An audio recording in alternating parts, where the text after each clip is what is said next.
Your Daily 180, 180 seconds of pure Bible study.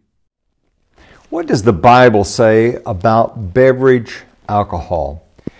Thank you for being with us today for this, your Daily 180 Bible study. This week, we're going to be studying the subject of beverage alcohol. And most importantly, what does the Bible say about it? Is it legitimate for us to partake of beverage alcohol for the purpose of recreation and social purposes?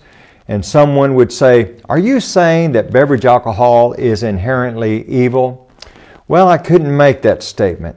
You see, because here's the premise for this series of lessons.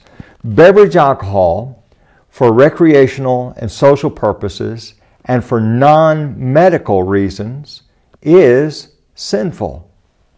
Now, someone says, wait a minute, what do you mean?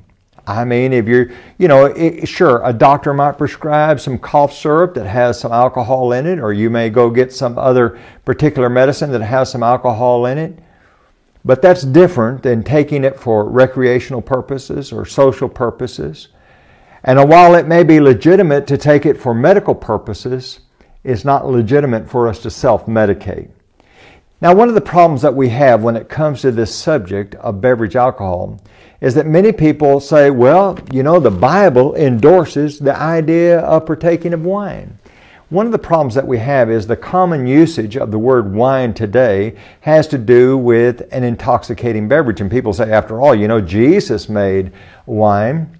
Well, one of the things you need to realize is when we talk about wine and when the Bible talks about wine, it's not always an intoxicating beverage. Now, I recognize that sometimes it is.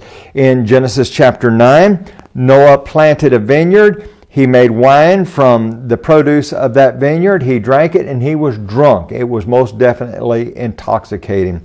In Isaiah 55 and verse number 11, there we see that Isaiah condemns the idea of intoxicating beverage. But I want you to listen to Isaiah 65 and verse number 8. As the new wine is found in the cluster. What is he talking about in the cluster? He's talking about while the grapes are still in the cluster. And he calls that wine. Is that wine? Is that an intoxicating beverage? Well, he calls it wine, but there's no such thing as intoxicating grapes.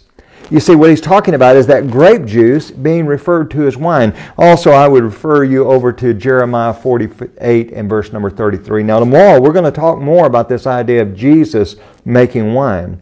But you need to understand, not every time you read about wine in the Bible is it an intoxicating beverage. Join us again tomorrow.